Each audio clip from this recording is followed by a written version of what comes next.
Being content is trading expectation for appreciation to be humbly grateful in every season. Hmm. This is Looking Up.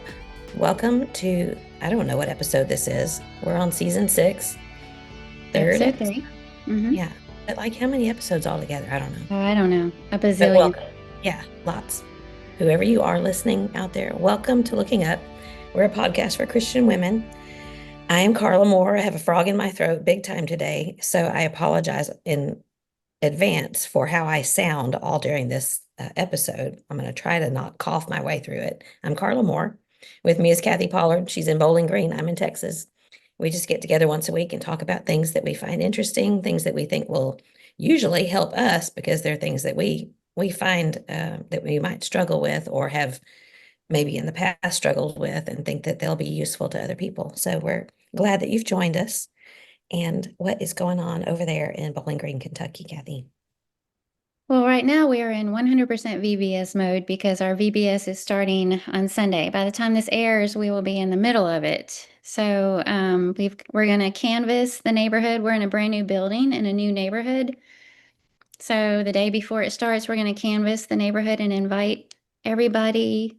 So I'm looking forward to that. And so preparing for that. And also, I'm keeping Jude a couple days this week while Dale and Janelle run around. Is he 2 yet? He'll be 2 next month. Okay. hmm So almost, So but you're we're going gonna to be get to busy. hang out for a couple days. Yeah, gonna have some fun. So, You have things and I planned for him. think not really much has happened since the last time we talked. We had the baby shower for Gary and Chelsea, and that was fun. And Emily came up, well, I don't know if she came up with it, but she led this game where you make a diaper out of a big black garbage bag. You cut out, the pieces and you step down into it and you stick your legs out of those holes that you cut out in it. So it kind of looks like a big sumo wrestler, kind of diaper. And you go outside, and then she took diapers and put water on them and rolled them up. And so we did it by couples. So one person in the couple has to wear that garbage bag diaper and stand down the ways in the yard, and the other one picks up a diaper and throws it. So the other person's holding out that bag trying to run around and catch it. In the diaper. And you get 60 seconds, and whichever couple gets the most diapers, caught in the big diaper that they're wearing in 60 seconds wins. So we did that, and it was funny because my mom and her husband Ray were here and they participated also. Which of them wore the diaper? It was hilarious. Uh, my mom, my mom wore the diaper. Okay. Yeah. So she was catching. She Well, was catching. who She did a good won? job. I can't remember. I don't remember. I don't Must remember. not have been you because you would remember that. It was kind of funny though, because it seems like I'm trying to think. I think in all cases, the wives were the ones wearing the diaper and the husbands were throwing. And some of them did a much better job of just doing a nice little easy lob that was easy to catch. And some wives were getting hit in the face with wet diapers. What a pleasant feeling, I'm That's sure. right. No, But it was cute. We had a good time. But it was fun. still Baby shower. harvesting green beans, and now that I've got green beans coming out my ears, and I do not want to deal with them this week because I've got too much else to do. Serve them for VBS. Yeah, yeah. I only need enough for about 300 people. That's crazy. Y'all feed a full meal to Yes, what, 300 people for 4 nights in a row. yes. We don't know if we're going to have 300. We typically prepare for between 200 and 250. And so, because we're in a new location and there's a big neighborhood right behind us now, we feel like we'll have bigger numbers this year. So, we're kind of guessing. Yeah, We're kind of guesstimating that it'll be about 300. that's a Hopefully. lot. hmm And what is the menu?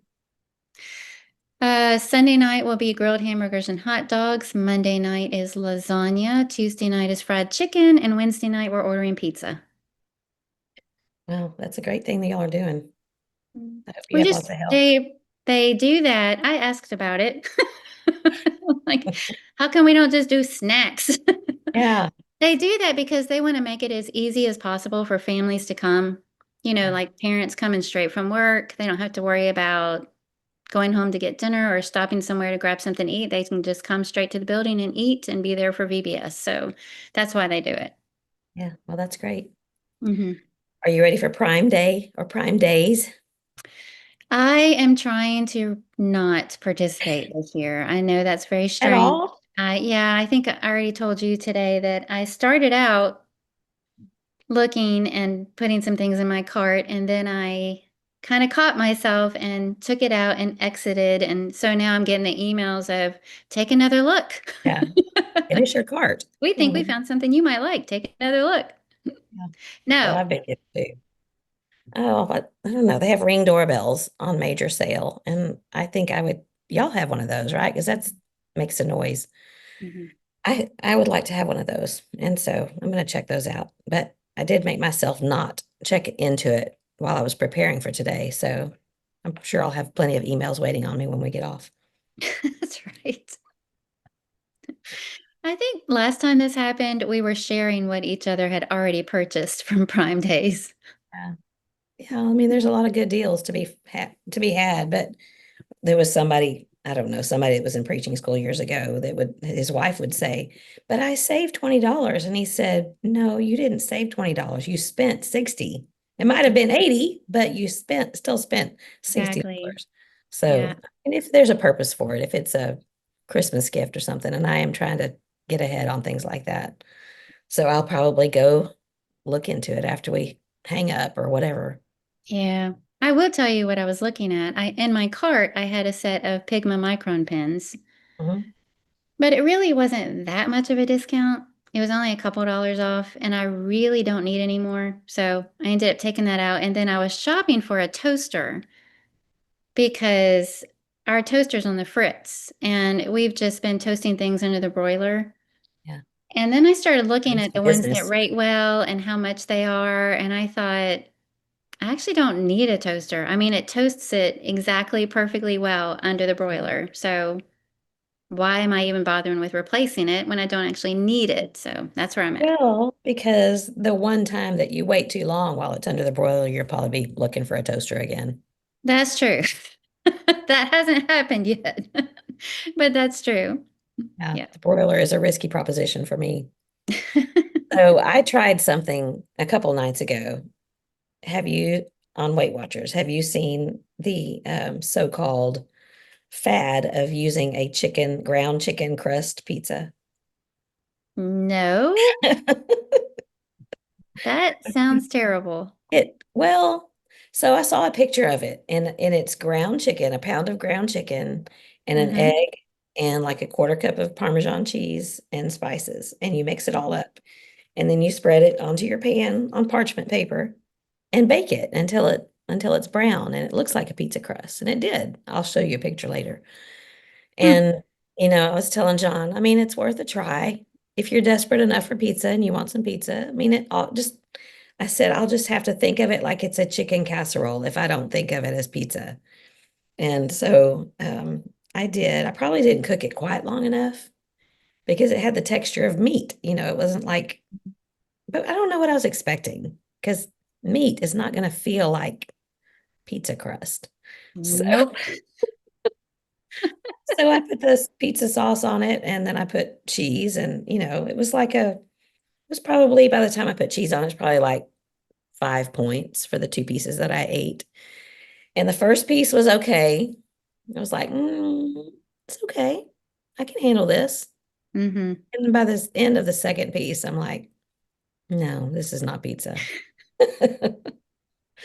It was, and John, I asked him what he thought, and he said, well, it's filling, which is not exactly a rousing recommendation for pizza.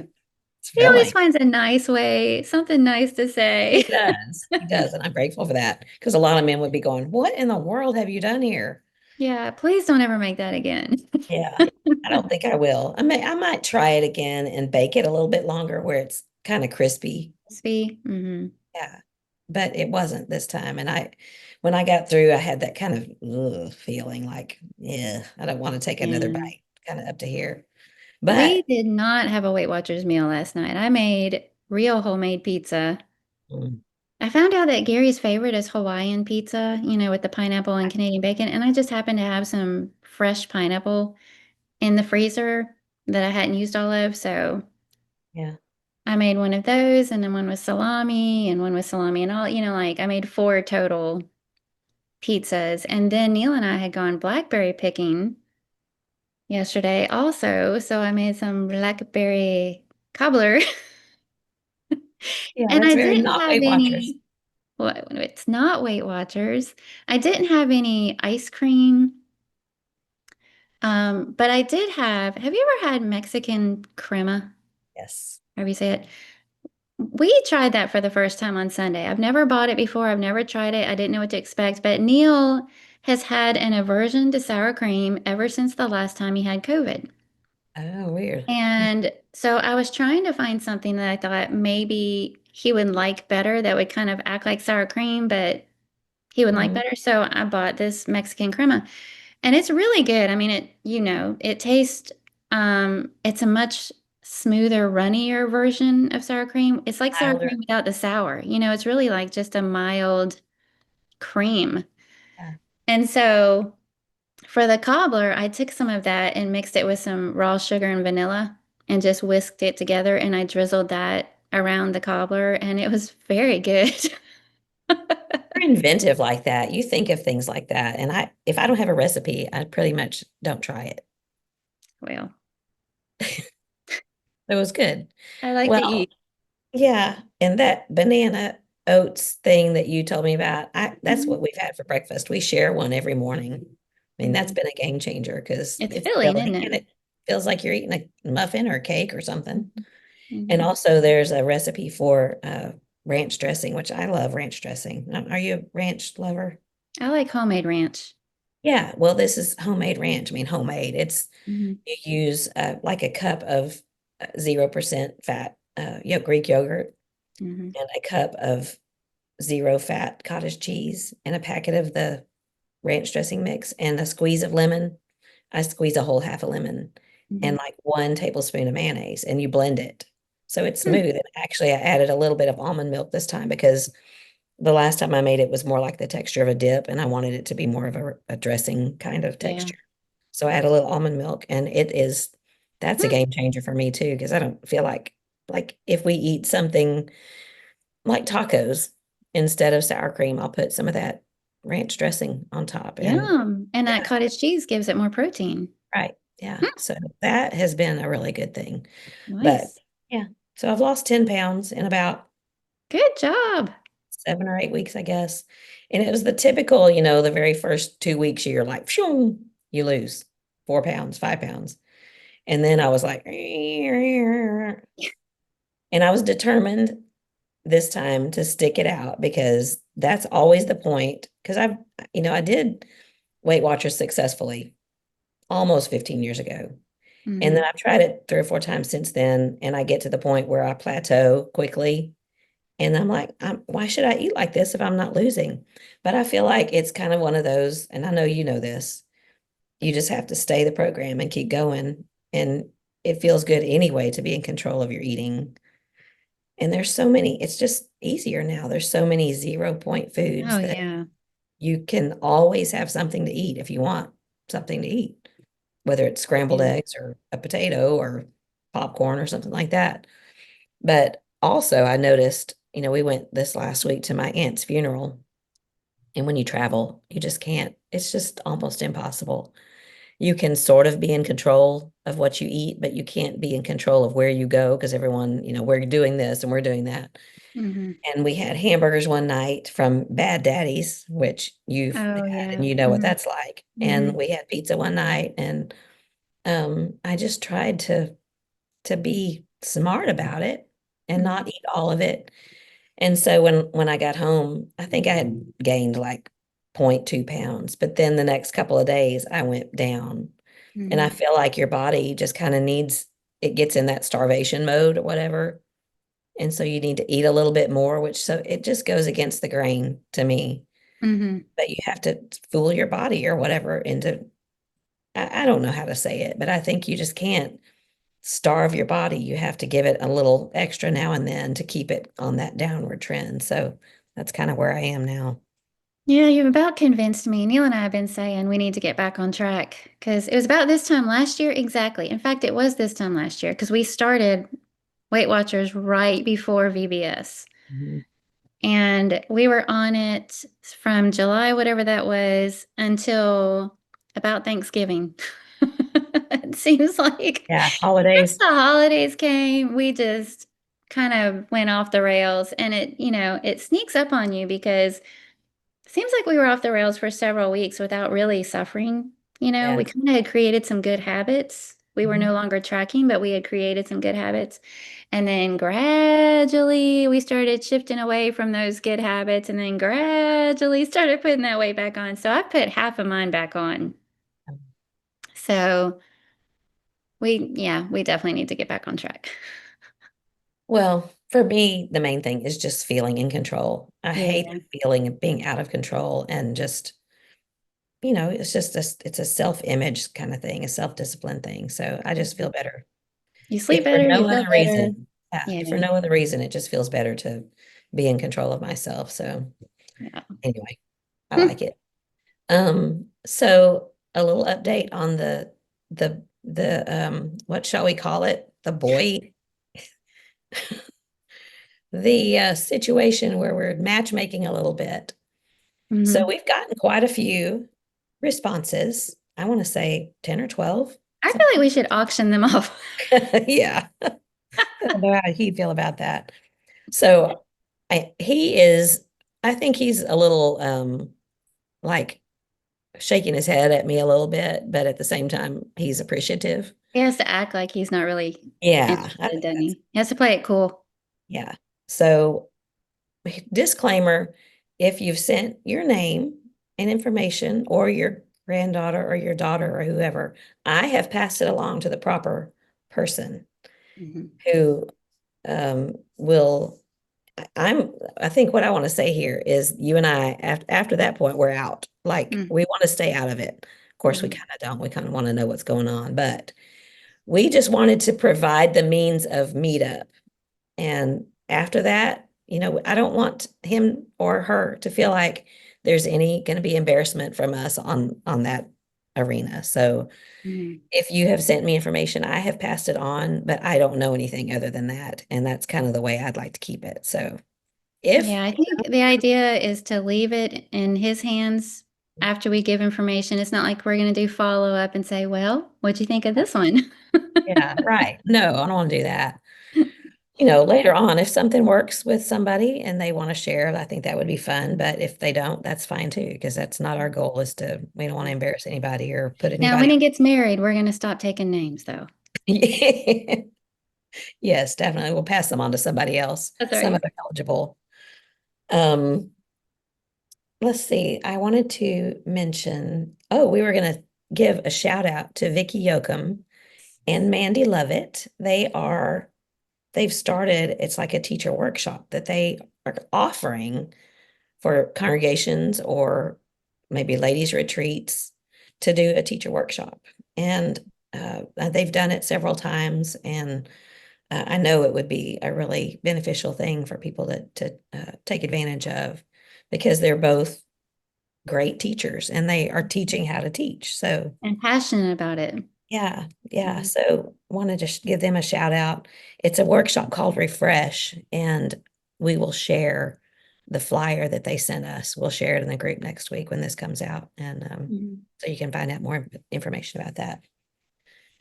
Mhm. Um, do you have anything else? I have one or two more things, but do you have anything else you want to share? Yeah. Mm-mm. So I found a ruggable rug at Goodwill in Uh-oh. in Georgia. It was a rug, and I got it home in my carry-on. What? It was That just a folded up runner pretty size. tiny. Yeah, I did. It was a runner size, but I saw it from a distance. We had gone, so my aunt's funeral, we arrived into Atlanta on Tuesday night. Got to see our family. It was great. Enjoyed, just loved being with them. Haven't seen them in a long time. Jake and Liz came with the kids, and because Jacob had gotten to know that side of my family more, so because he was at Harding and they were in Atlanta and Memphis area, and he was just Mm. around them more. So he was able to come with the rest of his family. So we got to see them too. Anyway, the funeral was Wednesday morning, and then they all left on Thursday morning, and our flight wasn't until later that night. And so we went and met Luke and Christy Griffin over in, can't remember what, Calhoun, I think, Calhoun, Georgia, where there's a place called the Jerusalem Grill.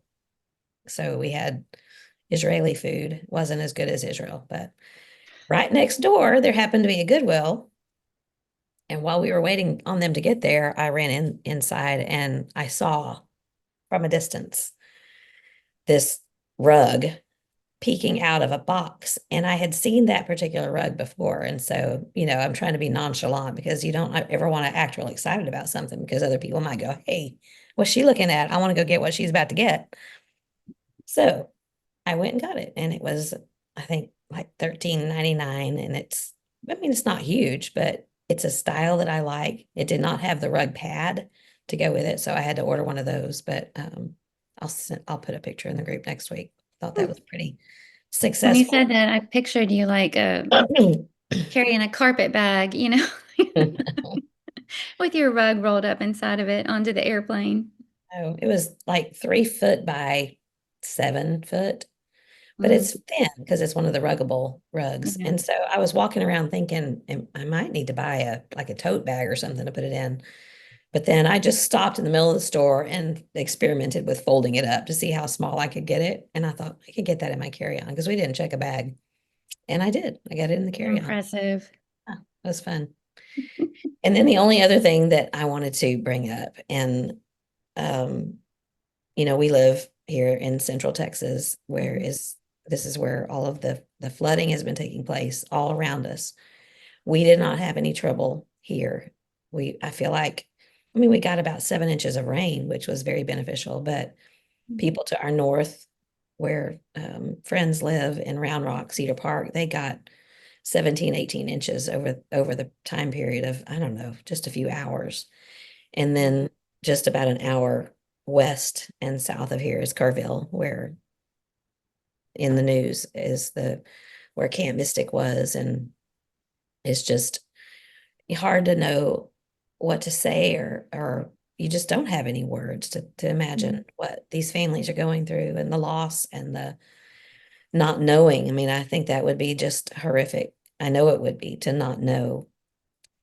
And so many, many prayers. There's a lot of efforts going on in the area to take supplies that to them. And there's a congregation in Kerrville, the Riverside Church of Christ, that we've been association with over the years and have been in contact with them. And the church here took some money on Sunday because they were saying at the time that was what they needed the most to be able to provide relief because they had supplies immediately showed up. There's all kinds of places that are providing supplies. And Yeah. then, we're hearing more about places in Marble Falls, which is closer. It's about 45 minutes away. They had major flooding there too. So anyway, lots of prayers, and maybe I can share something in the group next week about what needs might be available to be met financially, I guess. So anyway, it has been a very sobering weekend, and I'm going to Yeah. cough again. Sorry, I hate this. I can't imagine. And our thoughts and prayers are with all those affected by it, with the first responders, with those that are grieving. Very tragic. Yes, it was.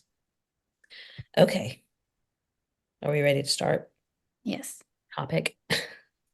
All right. Today, what we're going to talk about, I'm calling it, but wait, there's more, which may be kind of cheesy, but I kept thinking, well, that's kind of what we're going to talk about.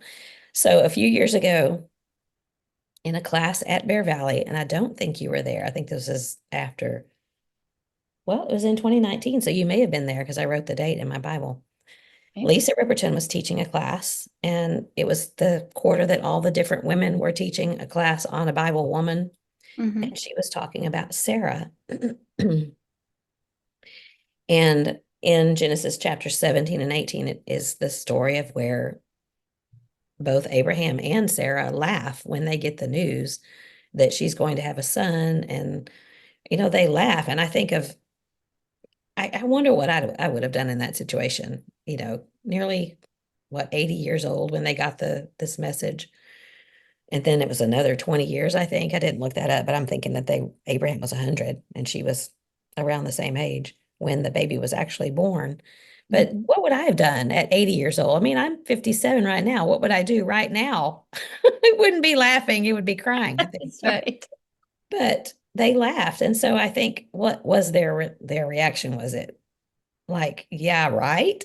Or was it, are you kidding me? Or, why they laugh? We don't really know exactly. But it has always been looked at as a not a good thing. They doubted God. Mhm. And so it was not their shining moment. Mhm. We think of it, I do anyway. I think of her more than I think of him. Sometimes I forget that he laughed as well. But I wrote down when she was talking that day, I wrote down what she said. Um, because they ended up in Hebrews 11 in the Hall of Fame of Faith. But I wrote down what Lisa said: God doesn't judge us by our worst moment. Mhm. And it just has always, some things just stick in your mind, and it was just so memorable to me and comforting to me because I know all of us have struggles with things that have gone on in our past, bad decisions that we made, a sin that we committed, something that we said, whatever it is that we regret, and think, what did God think about me saying that or doing that, being involved in that? And yet God doesn't judge us according to our worst moments. Of course, if we stayed in those bad moments, we would be judged on that. But Mhm. we know the rest of the story because there is more to the story. Um, you said this, and I'm going to leave it to you later on to talk about, but to just explain a little bit more about where we're going with this. Do we hold others or ourselves hostage to our past? And that's kind of where I want us to go with this because I think I have done this. You and I have had private conversations, and I think we've talked on here before about the struggle of forgiving ourselves. And, we've had people say it's not your job to forgive yourself, but yet at the same time, it's a struggle that we have, and it's something that I don't want to heap any more guilt on someone that's already struggling with a sin that they've committed in their past for them to Mhm. feel bad about struggling with forgiving themselves. But there was also something posted, and I want to read a little bit of it. I had forgotten about it until I was looking into studying this a little bit more today. It was written by someone on a Facebook name called Writer's Blossom. And this person said, we all carry versions of ourselves that no longer fit the mistakes we made, the things we didn't know, the pain we caused when we didn't yet understand our own pain. And she goes on to say, people can be reduced to their worst moment. People outgrow their old skin. They stumble, they learn, they try to do better. Growth isn't always loud or dramatic. It's often quiet, steady, unglamorous, but it's real. Mhm. So, what are your thoughts, initial thoughts about this? Mhm. Well, I was thankful when you brought it up, and I appreciate topics that I feel like hit every single one of us, no matter where we are, how old we are, what our role is in life. Personally, we have all probably said or done some things in our past that we regret. And then, as far as our sphere of people that we know of people that have things in their past that they regret. And so it's a very relatable topic. And those are my favorites, the ones that I feel like just touch everybody. And this one um, touches all the points that Jesus wants us to stand for as his children. It touches on grace, compassion, patience, understanding, forgiveness. You can't have a conversation of this topic without touching on all of those things that Jesus says is what makes us stand out as his disciples. So I'm looking forward to it. And it's going to be a very casual conversation, but I hope it'll be encouraging for everybody who listens. Yeah. I think of there's one young man in particular that I look back on from a camp situation probably 20 years ago. And it had to do with he didn't want a particular bunk. He wanted to sleep somewhere else, and he kind of threw a fit, and he was maybe 15, 16 years old. And so in my mind, that's how I think of him.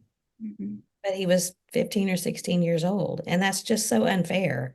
Mhm. And I've gotten past it and I've gotten to know him as an adult a little bit more, but it's hard to overcome those impressions that we have from things that people did that were dumb in the past. But then when I Mhm. think about my own self and what dumb things that I did when I was younger, and really I say younger like yesterday, sometimes there are dumb things that that I do, and I don't want people to remember those negative things about me. I hope that they have grace toward me and know that I'm trying to do better. And I think that we bear responsibility in expressing that we're trying to do better, that we're trying to grow up and trying to be a better person and have more responsibility in our actions. But um, I Mhm. just I always think of that young man when this kind of topic comes up because I think to myself, I roll my eyes when I think of or I'd hear his name, like, oh, he was a brat. But he's not 15 anymore. So let's think about that and how it might Mhm. relate. Yeah, that's true because I know people from high school that I really haven't had much to do with since high school, and my high school recollection of them is completely different than how they are now. And I might remember the weekend partier Hmm. persona, but now they're religious, family guy, just- and I missed the whole growth process in between. Yeah. I missed all of that. All I have is what I remember when I was with them. Yeah. And so, it's kind of it's good and it's exciting, but at the same time it's like, what? Is this the same person? Yeah. Makes me think of were there names that you didn't want to use for your children because you remembered somebody Right. that had that name? Like, I didn't like them back in kindergarten, so I can't possibly name my child that. That's right. Well, I thought we would look at Hebrews 11 because this is where I went in my mind because I remember thinking, when Lisa was talking about Abraham and Sarah. Well, they're in Hebrews 11, which we tend to call the Hall of Fame of Faith or the Hall of Faith. And there's a lot of people in there that are very imperfect people, and yet they're called out in a positive way for their faith. So when I was starting to think about this as being a topic, I wrote Hebrews 11. It's something that helps me to think a little bit more about or think more deeply about things and pay attention to things. And so I wrote it out. Um, so I was thinking about this Hall of Fame, the Hall of Fame of Faith is a little different than like the Football Hall of Fame because one of those halls of fame would be evaluated by people and they're sitting back and they're judging your accomplishments, whether or not you are worthy of being lifted up to the standard of the Hall of Fame for Hmm. whatever it is. Their football accomplishments or the Hollywood stars. What's that called? The Walk of Fame. Because they're judged by people according to their performance. And this is not what Hebrews 11 is about. It's not what the Christian walk is about because God is fair and God is the one that makes those judgments about us. And he is so much more gracious and so much more forgiving than we are. Hmm. And, his ability to put behind and forget the things that we've done, that we have confessed and been forgiven of, and he doesn't remember them anymore. And that's impossible for us. So I was just thinking about how this is different from the typical Hall of Fame that we think of. Um, so think about the people that are listed in Hebrews 11. There's Noah, and we know that he did a really great thing that we read about and building the ark and gathering the animals and doing all the things that God said, building the ark out of gopher wood. He's obedient. And he obviously had faith to do what God told him to do. But yet we also know what happened after they got off the ark. He was drunken and exposed himself and, some pretty gnarly stuff there. And then Abraham is listed and Sarah. And obviously we just talked about them and how they both laughed. And they were also having written through Genesis last year, there was a lot of these patriarchs that I was really kind of surprised about some of the things that they did. But Abraham doubted, he laughed, he lied. Sarah was doubtful. Jacob was deceptive. Moses is mentioned in there, and he was a murderer, and he murdered one of the Egyptians, and then he disobeyed God on more than one occasion. And there's Rahab, the harlot. I mean, the Bible just says Rahab the harlot. There's Samson, who had all kinds of character flaws. There's David, who had all kinds of character flaws. He was guilty of lust and murder. And I mean, think about the things that he did that he was guilty of. Gideon, I think of as being, I think of him positively in my mind, but yet he was fearful and he needed God to prove to him that he was trustworthy. So there's all kinds of people listed in there, more than the ones that I just listed there. But they all had their flaws, but they were all full of faith. But I wonder what we don't know about them Mhm. because there's more to the story. I mean, we know the good things about them that the Bible says, and we know the bad things. But what went on in between? Because there were years and years and years of things that were not recorded. God knew. We don't know necessarily, but God knew. And the Bible says that they're they were full of faith. And in fact, there was something they died in faith. One of the verses says that they died in faith. So um, there were some things that I noticed in Hebrews 11 that I thought we would talk about, unless you have something you want to add to that. Well, I just wanted to say you were talking about how the Football Hall of Fame is those men and are selected by men. And as humans reading through Hebrews chapter 11, we might raise our eyebrows at some of those names and think, well, I don't know that I would have included Mhm. them in this Yeah. list. Based on what we know, I don't think I would have added that name to this list. And what a great place to start for this conversation. Thank God that we're not the ones that get to Mhm. choose who is in the Lamb's Book of Life. And Mhm. as you said, God is the judge. And I wonder if that's a big part of why Hebrews 11 is in there, is a reminder that He's the one that knows hearts and sees hearts, and a reminder that we don't get to catalog people. We do know people by their fruits, as the word says, but we don't get to catalog people. That's God's role, and He knows the whole story, and He reads hearts. We don't. And I think it's also a reminder of, um, at least for me, I feel like it's so easy to get caught up in this. Well, if I can just do more good than I do Mhm. bad, if Yeah. my doing good list is longer than my mess ups, then I'm okay. Mhm. But that's not how it works. And you were talking about how they ended in faith. And it's that walking in the light and that continual faithfulness. And I may have done all these bad things, but now I'm going to make it up by doing all these good things. I think that's a very human response. And if God thought that way, maybe some of those wouldn't have ended up in Hebrews 11. I don't know, but we know He doesn't. And that a heart belonging to Him and faithfulness and perseverance is what He looks at. Mhm. Good points. Yeah. It makes me think of that passage in, I want to say it's Second Peter, where is a little bit different, but when Jesus was reviled, he reviled not again, and he didn't toss anything back at people who were unfair in their judgment of him. Instead, I think about this all the time, that he continued entrusting himself to the one who judges justly. Mm. And Mhm. I that's always so comforting to me, because I think I look at people who are so unfair in their judgments, or they're so quick to make a judgment. And you hear about things. Somebody is, whether it's something on social media that people disagree with, there's all kinds of polarizing things going on in the world now, whether it's politics or economics or whatever. And they've come to some decision, and they think that you're stupid for having a decision. And it may even be something that they think that is sinful on our part, but yet we don't, we don't have to throw it back at them. We don't Mhm. have to explain necessarily ourselves to them, but we can continue to entrust ourselves, because God is the one that judges justly.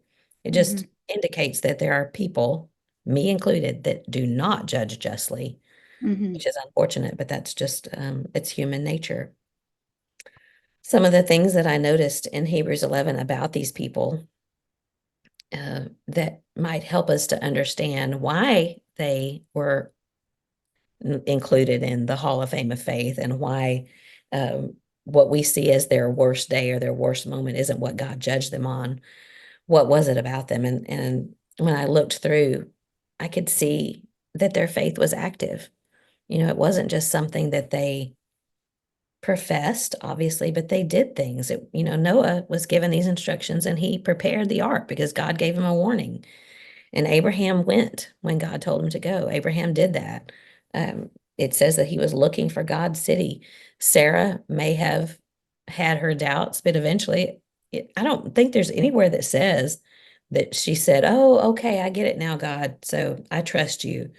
But it's implied that she did. She came to a point where she trusted God, and obviously, what God said would happen did happen.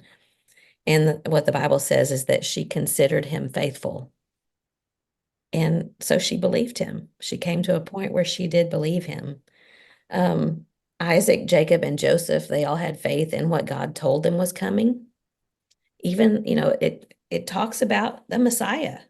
They believed that there was a Messiah that was coming, but they never saw him. But they trusted God that where he was leading and where he was guiding was leading them to have a part in how the Messiah came to be on the earth. And so they lived in such a way that showed that they had faith that God knew and what God told them was going to be true. Um, I kind of laughed a little bit when I was reading through it was talking about Moses, how Moses chose God over the pleasures of this. I may be taking from another verse, the pleasures of sin for a season, but he chose to go to his people rather than having that easy life that he would have had in Pharaoh's court. Hmm. And he trusted God to lead him. What I thought was funny. I went back and looked in Exodus chapter 3 because it was talking about how Moses was a humble man. And the conversation between Moses and God, and Moses basically said, "Who am I? I can't do what you're asking me to do." And God said, "I'll be with you." And then Moses said, "But what should I say?" And God said, "They'll pay attention to you. I'll give you the words." And Moses said, "But what if they won't? Because I can see myself in this. What if they won't?" And God said, "I'm going to show you." And Moses said, "But I can't talk." I say that all the time. I think I don't have words. I can't talk. And it's like almost, I hear God in a big booming voice saying, "I will be with you. Trust me." And then Moses says, "Okay, I'll do what you say." But my point is that Moses did do. He was so full of faith that he trusted God to do what God said he would do. And he didn't stay the same Moses that he was when he was a younger man. Think of all the changes that he made in his life. So, I think that there is more to the story of these Bible characters. There's more to my story. There's a lot of things in my past that I'm not proud of. Do you think, here's a question for you, thinking about Judgment Day and how we will all stand before the judgment seat. I've wondered this before, the Bible talks about all of your secrets will come to light. But I think about that and I think if we've been forgiven and God's forgotten about it, we're not going to have those old sins brought out and like call us out in front of the whole world. Do you think anything about that? Have you ever thought about that?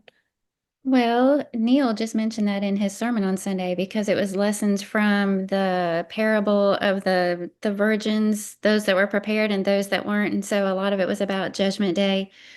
And he actually talked about that. And he was explaining how, we're all going to be judged individually. We're all going to give our account for ourselves.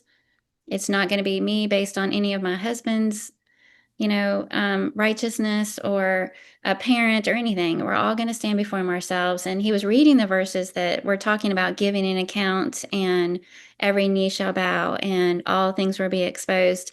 But went on to explain that all things not covered by the Mhm, blood, mhm, and so things that you have not repented of, or you're not walking in the light and the blood of Jesus isn't cleansing you from your sins, because we know from other scriptures that when God forgives, he puts it behind him and he throws it into the depths of the sea, and it just evaporates and he remembers it no more. So we know that's what happens when God forgives. And we know that when we're walking in the light, 1 John 1:7, the blood of Jesus continually cleanses us from our sins. So in judgment, that's what God will see is the blood of his son. It's those things that we haven't taken care of. And if we're not walking in the light, we haven't repented. And those things we're going to have to give an account for in the judgment. Yeah. That's what I That think. I think that's so comforting because, you think of things that are in your past that you don't want Mhm. that. I think we hang on to them because we have a hard time letting go like God does. And to the thought of it being brought up. And I guess it wasn't until fairly recently that I realized if I've been forgiven and God puts it behind, then it's not going to be brought up. It's Mhm. it's as if it never happened. So those of us who need to still make some things right and confess and tell God that we're sorry, those are things that we need to think about. But if we've already done that, that's not going to be something that he brings up on Judgment Day. Yeah, I think you're probably ready to move on, but along those same lines, I think about, and I don't know which verse it was, but the one that talks about giving an account for every word that Eeh, we speak. yeah. And oh man, how many times have I spewed um, in anger, or resentment, or whatever the occasion calls for, or even fearful words, or doubting words, or any of those things. And you see Jesus's response to some of those in the word when he says, "Why did you doubt?" And we see all the verses talking about gentleness and, only using words that give grace to the hearer and that build up. How many times have I not done that? Um, and to think how overwhelming that would be if all of that was still held against me and all of that was going to be exposed, in the judgment. But like you say, the comfort is in knowing we're we're trying to put that away. We're trying to repent. We're trying to walk in the light. So the blood of Jesus continually cleanses us from all of those sins and being more careful. Maybe we've done a lot of damage already with our words.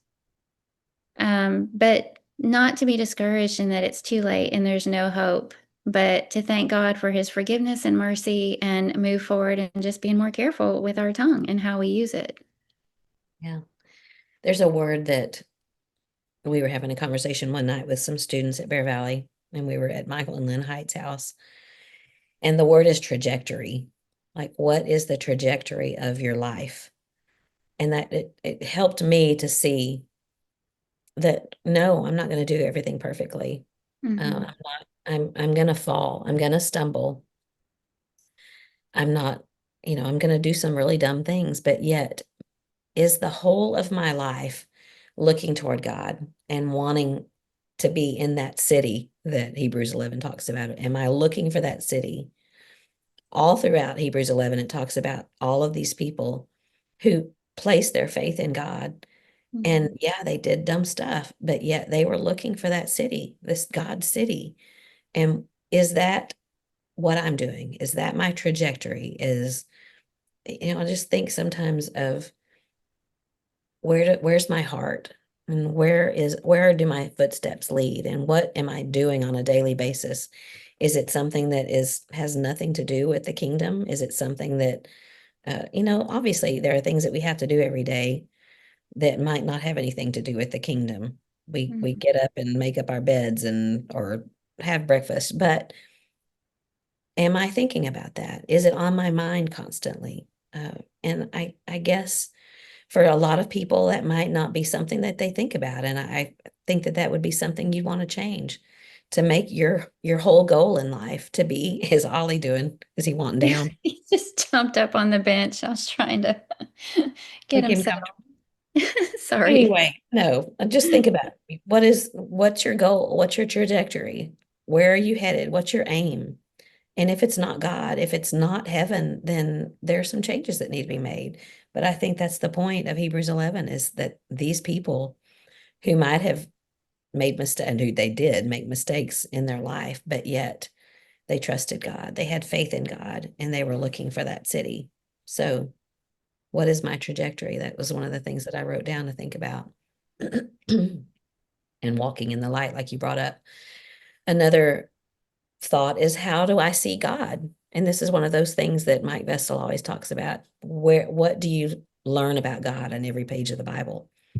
And there's so many things that help us in this quest to um, to be in heaven, to not have regrets and looking back on our past, to be able to forgive ourselves and know that God's forgiven us, to know who God is, to think about that He is for me. Romans 8 talks about how if He's for us, how can He's for us? And I can't quote it.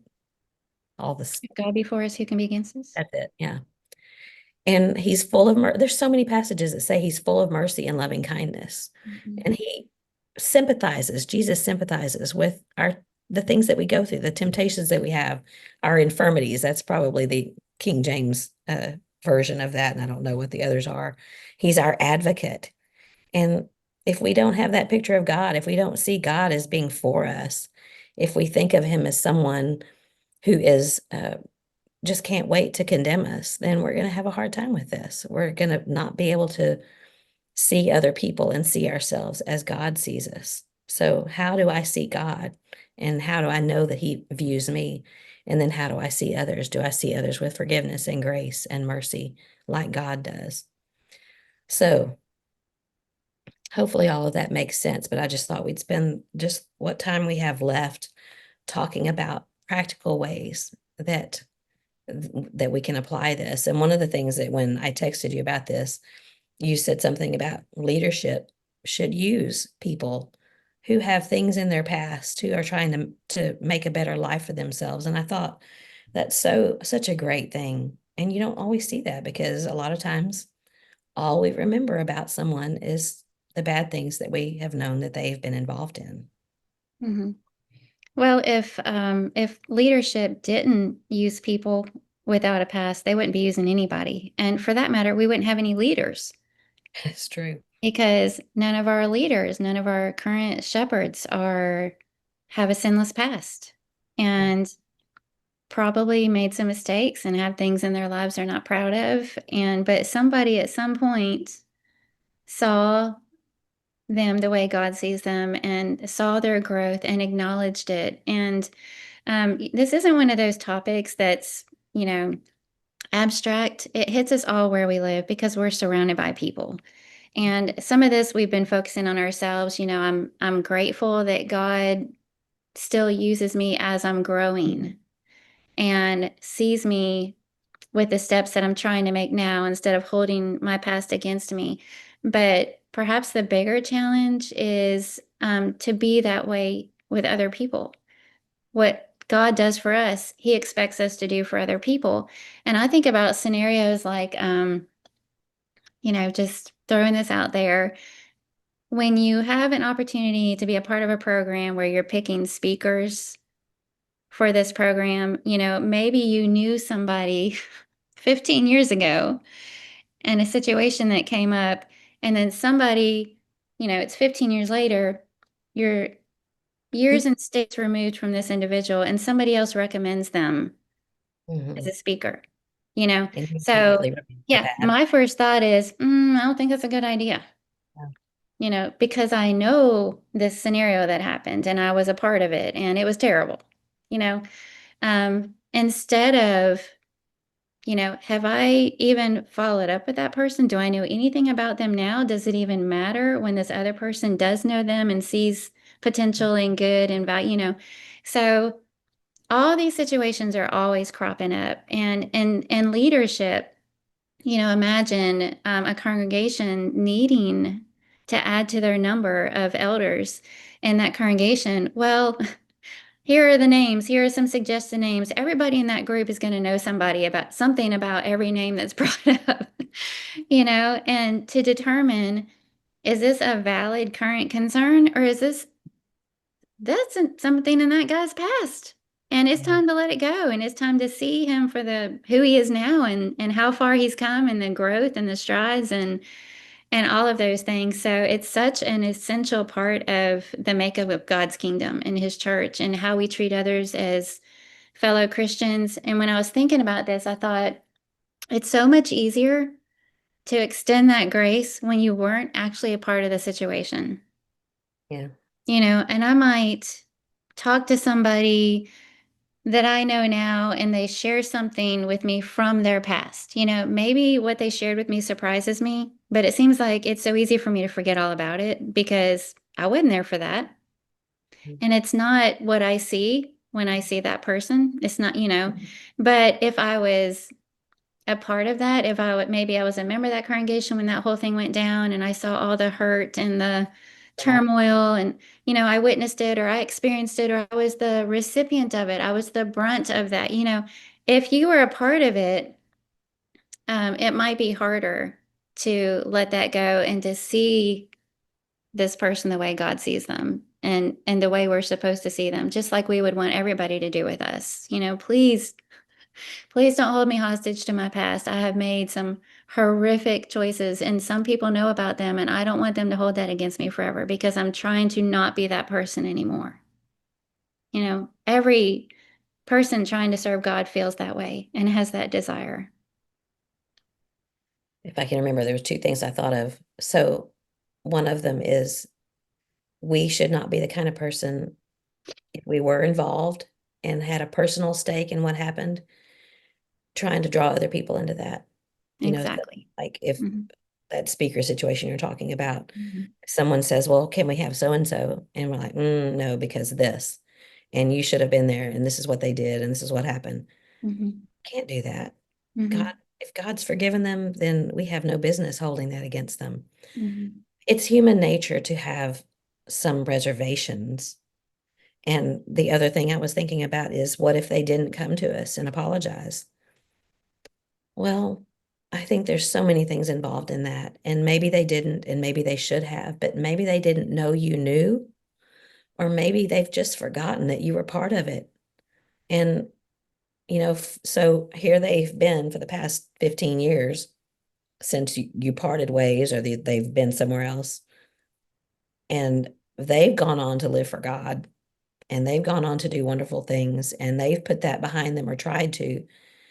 And yet we're still looking at them like, they're not worthy Hmm. because they haven't said anything to us. That's unfair. That's just not Hmm. fair. And that's not our responsibility. It's not my call. And I just think there's, how many times have we had this conversation about forgiveness, and do we forgive if someone hasn't asked our forgiveness? There's a difference between God forgiving sin. He can't forgive unless we've asked forgiveness.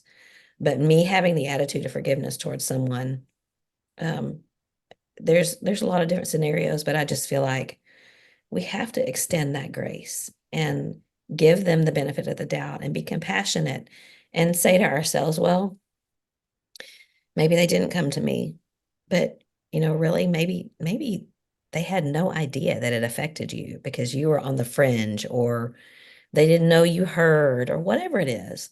So those are just the two things that I thought about when you were talking. I thought about, what about a pregnancy, people who aren't married. And I don't think this is as much of a problem as there used to be, but sometimes back in the day they wouldn't give a baby shower for somebody who wasn't married and they were pregnant. And if they had tried to make things right and confessed that there was fault, there's no reason why we can't celebrate that baby. Things Hmm. like that. I just feel like there are so many things that we don't even know about, that people are living through, and they walk in the doors of the building and they think that we're all looking at them with these accusing eyes, and we Hmm. don't know unless people are telling us. And we just got to have we've got to have grace and forgiveness and mercy and put ourselves in their place. And if there's doubt, we can go to them and do what the Bible says and ask them things, but not with an attitude of accusatory language, whatever, but Mhm. out of sincerity. So, Well, if we're rooting for them, we want the best for them, and we trust that that's what's happening. Think about with our own kids, in the home or grown, we're always rooting for them and we're always assuming that they're growing and trusting that they are. We don't hold them back to all those dumb things we know of from their past. We know they're trying to grow through and work through those things, and we root for that and we cheer them on and we make those assumptions and we give them opportunities to prove that character over and over again. And that's what we should be doing for our brothers and sisters in Christ, is rooting for them and excited to see the potential and the growth and the opportunities and making positive assumptions about them. Of course, they're not that way anymore. Of course, they've moved on. Of course, they've grown through that. Think about Peter and the specific scenario where he denied Christ.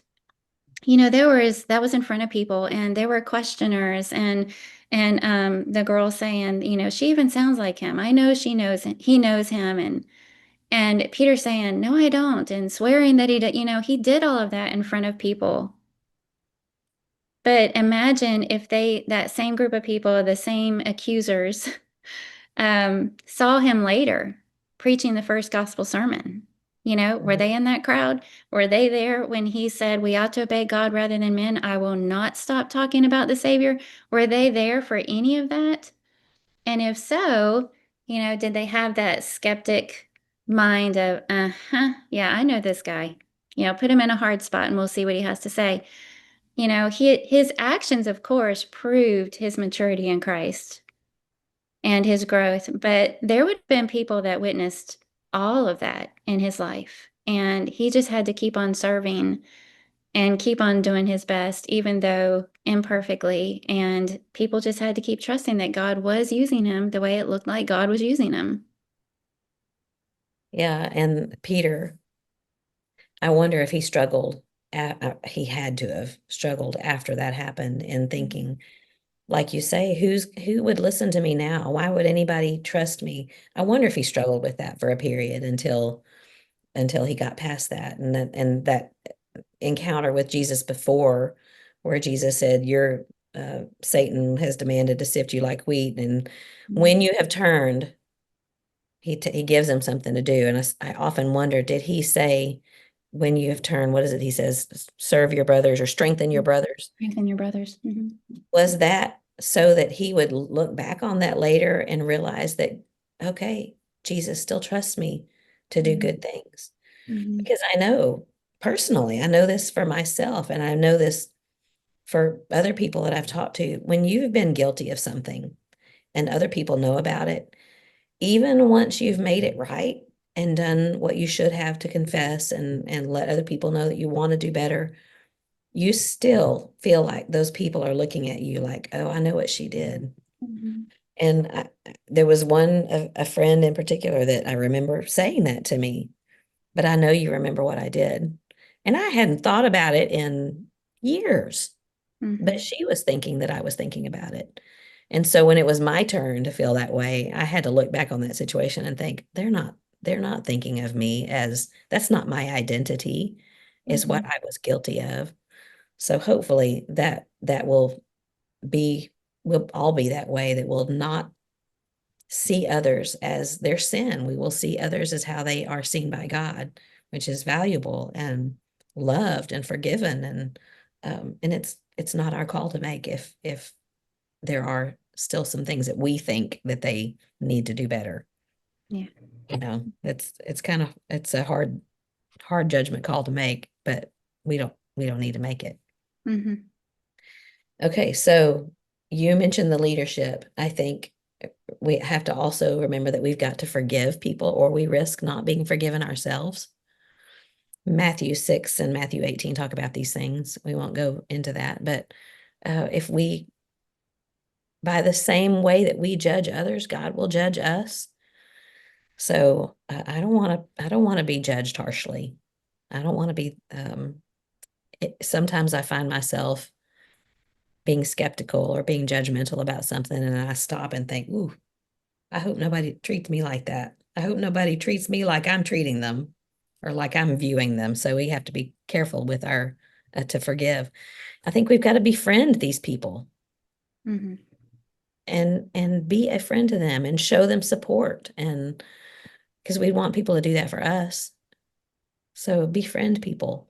Um, I think obviously this is what the whole episode's been about, is to remember that people do change, and it may not look exactly like we think it should or as quick as we think it should.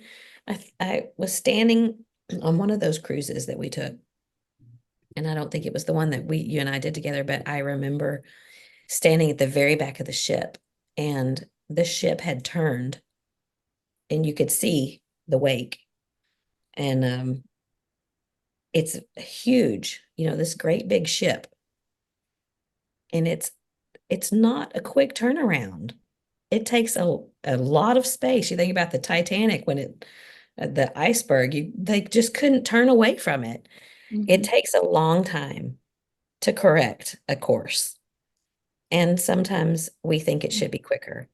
I think Yeah. about people who have, um, I think about friends in particular who are struggling with forgiving each other. And there's behaviors that they think they should, fix it just like that. And that they've said, okay, I'm sorry, I'll never do it again. And then a week later they do. And they say, but you said you'd never do it again. And it takes longer sometimes. Some things are easy, but some things are not. And just like it takes a really long time to turn a ship around, sometimes it takes a really long time to turn a life around and to get back on the right course. And we've got to be there to be patient and to give that grace that God will give us. So people will change. Think about our theme chapter, if you will, Colossians 3, that we're to have a heart of compassion, and that we're to be kind and humble and be gentle and patient with one another. And that's kind of a hard thing to do. It doesn't come naturally for some of us. Some of us it does, but a lot of us need a lot of work. Sometimes I'm that person. And then I think we should ask ourselves, is my judgment harsh? And am I holding others to a higher standard than I hold myself to? Hmm. That's pretty telling. I think that you should be higher than I am. You should be able to handle things that I'm not able to handle. That's not fair. So that's the end of my practicality. Well, I would just add a couple of things. And one is let's do our part to make it easier for the next chapter for other people. A lot of those things that you mentioned is doing that for them with the grace and compassion and befriending them. But we can also make it easier for them by not reminding them, even in subtle ways. Or I remember how hard that was. Maybe we're not throwing it in their face, but we're still reminding them that we were there and we're aware of it. And they probably don't need that. They're probably well aware Yeah. and working not to dwell on it and let it hold them back as it is. So we can make it easier for people to start that next chapter, if you will, the rest of the story by leaving the past in the past. We don't have to bring it up. They don't need any reminders. And then the only other thing I would mention is make sure there is a next chapter. Don't, if it's for us personally, if it's for you personally, don't let that be the end of your story. It's so tempting. I think we can be so discouraged when we've messed up and other people know about it. It's, especially if there's some kind of shame or humiliation involved, and we hurt somebody, or it was just a really big deal. And it's so easy to just give up at that point in embarrassment and discouragement and say, well, now everybody knows this about me, and I guess that's it for me. And I don't even need to be involved in anything else. I don't need to pursue anything else. I don't need to, try to help anybody else because this is where I am. But all the things that you've talked about in those passages, the examples in Hebrews 11, the example of Peter, Martha, even. We have all these scenarios of people that did mess up. They didn't put their best foot forward, and they were caught on the carpet about it, but there was more to come, as you say. But wait, there's more. There was more to the story. So just make sure there is more to the story, that there's a next chapter, and for ourselves, and then we can do our part to make it easier for others to do that as well. I've wondered before about Bathsheba, how she was treated in David's household after David went to her and she had the baby and the baby died. And how was she treated among the other women in the household? I wonder if they constantly reminded her of what had gone on between David and Bathsheba. I don't know. I don't think the Bible says anything about it, but you just wonder about what these were real people, real humans, and what did they go through? And then something else you said reminded me, oh, that if we are not humble ourselves, God humbles us. And I think of how many times have we thought to ourselves, I would never. And then something happens and we never. What is it they say? There we go, nevering like we've never nevered before. Yeah, exactly. We Exactly. will, we've got to be humble about our own shortcomings and our own infallibilities and our possibility of being succumbing to the same thing that we have looked down our nose at someone else doing, because it'll happen at some point. We will be humbled by our own behavior and be surprised at things that we're capable of doing that we didn't think that we were. So we've Mhm. all just got to be on guard for that. And if we were the ones that were personally hurt in the situation, having a hard time moving forward, even though it seems like the offender has, look at them going on and living their best life and looking all happy. Just keep remembering Peter. Jesus knew ahead of time he was going to turn his back on him in his darkest hour, in his biggest hour of need. He knew Peter was going to deny him and extended forgiveness in advance, so just a little reminder that even if we're the ones that have been hurt or betrayed or whatever, to rejoice with those who can still grow and be used by God, and to let them.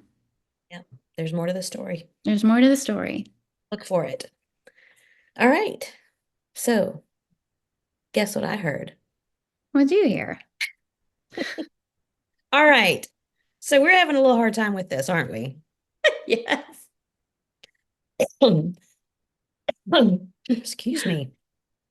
So, Kathy and I both scoured looking for some good things that people are bragging on other people for doing. And I know that I do this. We use social media to tell people what's going on in our life, and that's fine. I think that's great.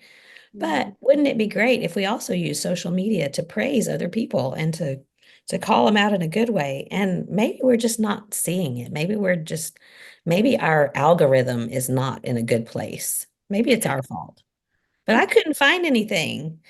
I mean, there is tons of good things going on. I know that. And I know there's all kinds of people rendering aid to all of the places around us that need aid, but I couldn't find anything. So I found something that I came across it in my drawer last night that I thought I would give as an example.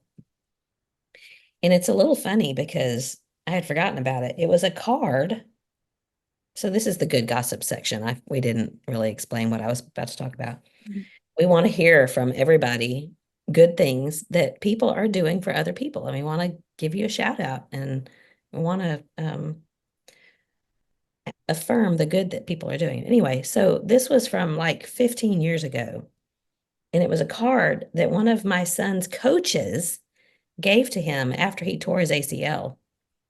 And this coach was never a coach, was more coachier than this guy. Like big dude, with the shorts, with the kind of athletic shorts, and the Mhm. muscles and tough guy and I mean he was just very coachy.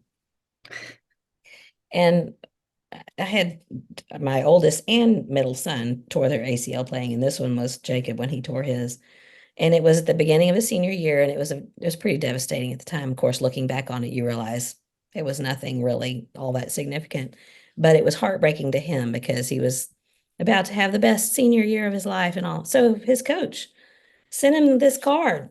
It's one of these feels, all the feels and the emotions. If I could help you through this difficult time, I would. And Hmm. he says, there's nothing I can say that will change what happened. Just know if you never ever need, he said, just know if you never need anything, I'll be here for you. And, he writes this sweet card to Jake. And I thought, I had made that judgment about him that he was a coachy coach and didn't have any feelings and was, behind the whistle all the time and just yelling and shouting at the players to do this and do that. And he had all these feelings and he actually, lots of people think, I'm going to send a card. I'm going to tell him something, but they don't do it. But he did. Hmm. And he He had a mailed it heart. to it. He And I had a still have heart. it. He had a coachy heart.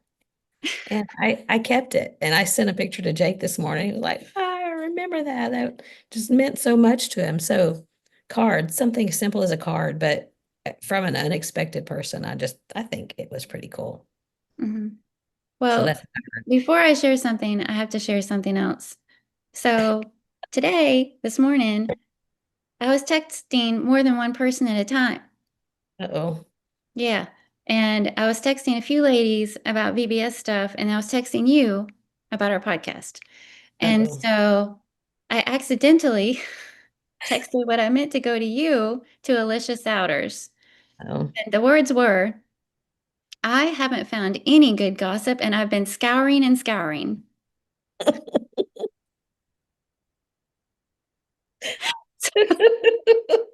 And Alicia and I had been talking about like how many pizzas to order. I mean, it was not. And you wanted gossip. And as soon as I hit send, I realized I was doing it all on my screen because I had like shopping lists and like my laptop. I had shopping lists and all these things up. So I've got my messenger kind of stuff on my laptop. I realized that went to the wrong person. And at first I didn't think anything of it. And then I actually looked at the words and realized she's thinking, what?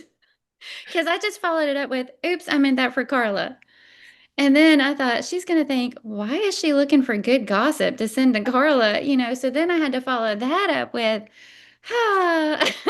Yeah, explain it because we're not just trying to juicy gossip with each other. We're Yes, this looking is for for good the stuff. podcast, and here's what this blah blah blah. So Yeah. anyway, whoopsie.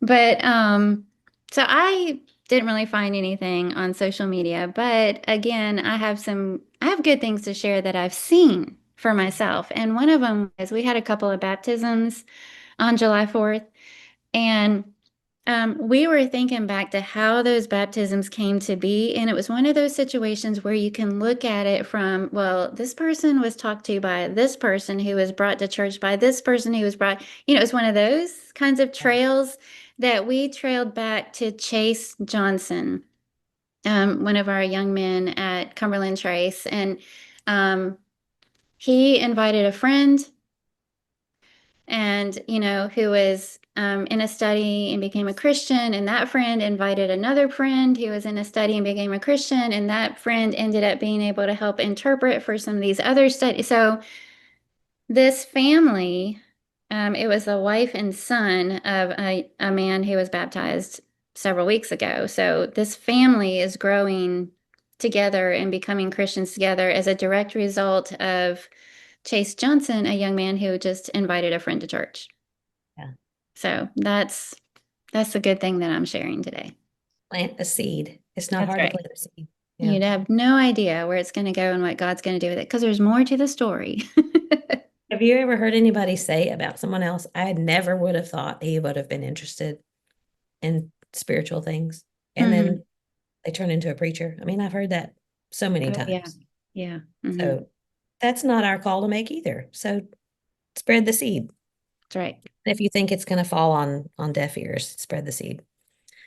Okay, sorry about my voice. Hopefully next week it won't be so gravelly and I It won't wasn't bad cough. at all. Yeah, it has. So sorry about that. But I've enjoyed the discussion, and I'm so thankful there's more to the story. I need there to be more to my story. And so join us on YouTube, on Facebook. We have a group there that's active, and we like to share. I mean, there's been a lot of activity in our group this week. So come join us on Facebook. We have a Instagram. If you don't mind, like and share the podcast so that we can have others listen in. We're not trying to make any money of any kind on anything. We just want to be a source of encouragement to our sisters around the world. So we would appreciate if you would do that. So until next time. Keep looking up. All right, I will. Bye. Talk to you later.